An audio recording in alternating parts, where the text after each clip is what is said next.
You ever notice how life can start to feel like a to-do list that never ends? You wake up, and before you even take a full breath, your mind's already running laps, thinking about what needs to get done, who you need to be, what you need to fix. There's this quiet pressure humming underneath everything, whispering that you're supposed to be somewhere else by now. It's exhausting, right? Like you're chasing something you can't quite name. And it's strange, because no one really tells you when it started. This belief that every moment has to be optimized, productive, or meaningful in some grand way. It just sneaks in until resting starts to feel like guilt instead of peace. Here's the thing. Most people don't realize how deeply they've been conditioned to believe that doing equals living. Society praises motion, progress, goals, and achievements. It's baked into everything: school, work, even spirituality. Keep improving, they say. Keep evolving. And so you run. You learn to fill every quiet space with something, scrolling, planning, worrying, because silence feels like failure. But in all that movement, you forget how to be. You forget that being alive doesn't mean performing life. It means feeling it. Life, however, isn't a ladder you climb. It's more like an ocean. You don't have to swim frantically to stay afloat. Sometimes it's okay to just float and let the current carry you. The truth is, existence itself is movement. Even when you're still, your cells are dancing, your heart's pulsing, the planet's spinning. You're already doing life just by breathing. You're participating in this grand unfolding experience, whether or not you force yourself to keep busy. When you finally understand that, the need to prove yourself starts to dissolve. You realize the ocean doesn't reward the wave that splashes the hardest. It just keeps moving, naturally, effortlessly. Once that sinks in, something deep within you softens. You begin to see that chasing constant progress is like running on a treadmill. You move, but you don't really go anywhere. The more you try to reach life, the more it seems to run ahead of you. But the moment you stop and just stand still, life meets you where you are. You start noticing things again. The warmth of light through a window, the rhythm of your own breath, the fact that you exist in this vast, mysterious universe. Living isn't about how many steps you take. It's about realizing the ground beneath your feet is already sacred. And here's the funny part. When you stop obsessing over doing, you actually become more productive, more creative, more alive. Because now, you're flowing with life instead of fighting against it. You're no longer forcing yourself through days. You're gliding through them.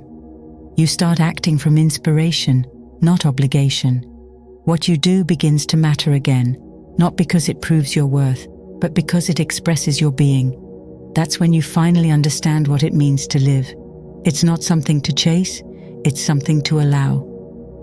When you finally stop running, something unexpected happens. You realize the world was never in a hurry. The trees aren't rushing to grow, the ocean isn't anxious to reach the shore, and the stars don't panic about shining on time. Everything in nature moves in rhythm, not rush, and somewhere deep inside, you have that same rhythm too. You just forgot how to listen to it.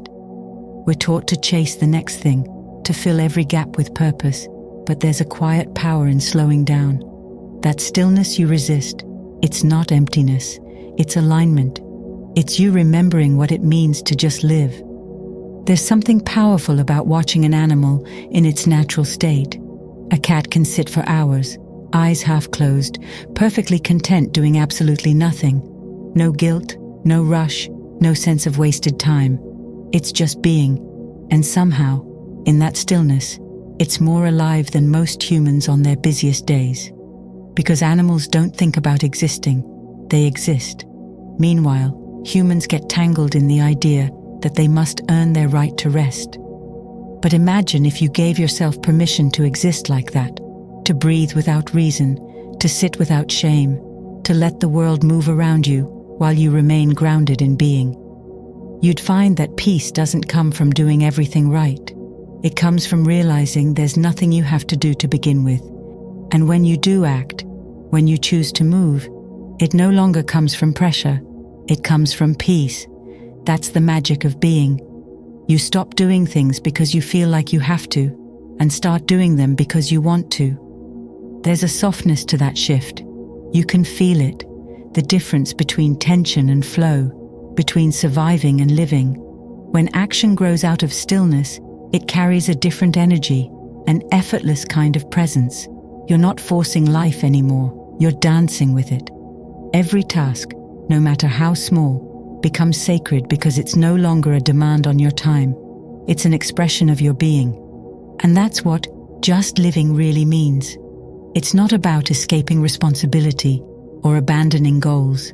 It's about remembering your center in the middle of it all. You still show up, you still grow, you still dream, but you do it from a place of calm knowing, not restless striving.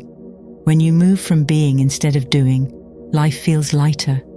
You stop reaching for meaning and start radiating it. You stop chasing purpose and start becoming it. That's the art of just being, and once you taste it, you'll never want to live any other way. Once you learn how to be, life starts revealing its rhythm, and it's nothing like you were taught. It's not linear, not a straight road with milestones and finish lines.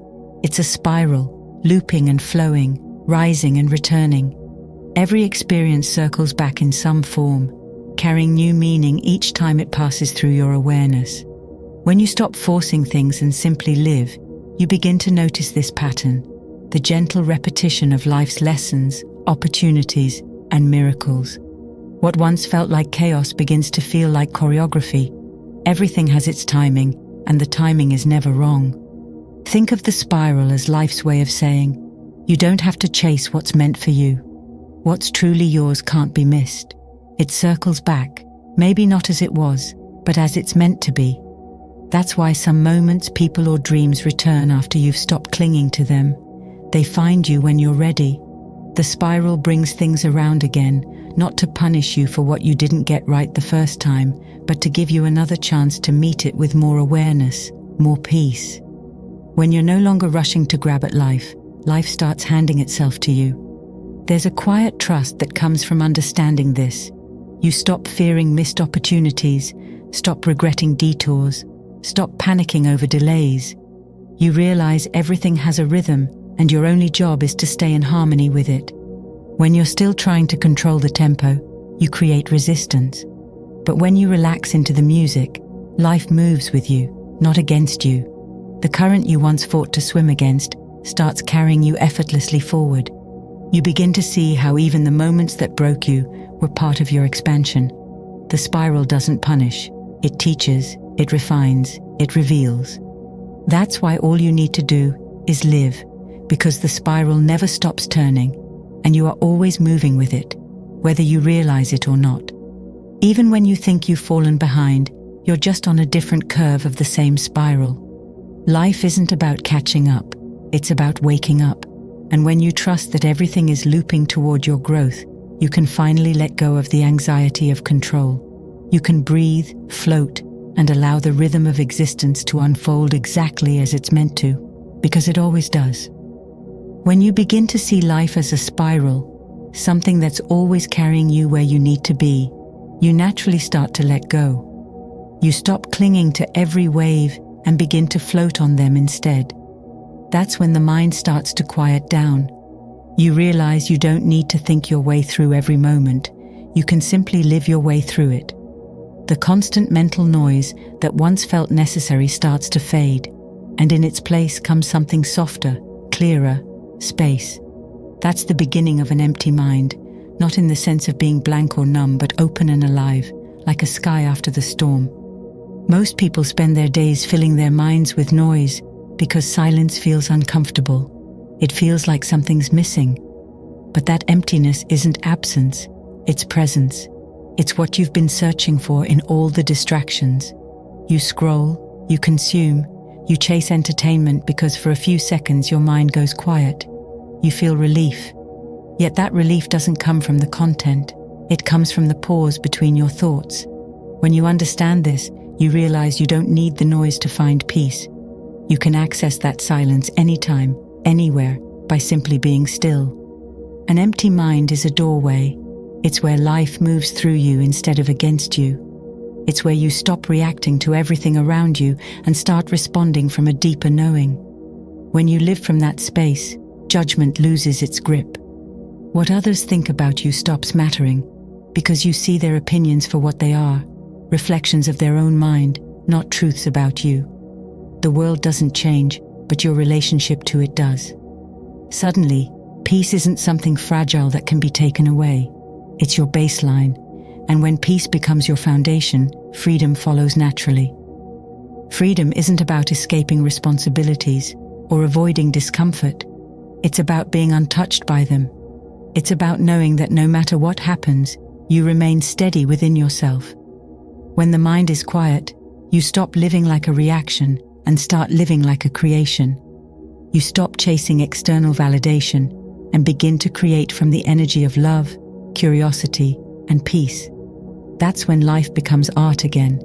Every word, every glance, every breath starts to feel intentional. You're not trying to control life anymore. You're allowing it to express itself through you. So let this be your reminder. You don't have to fix, chase, or force anything.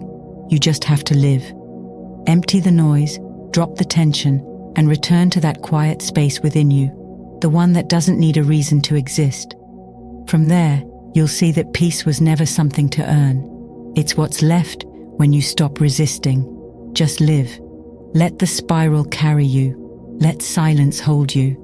Because when you stop trying so hard to make life happen, that's when life finally begins to happen through you.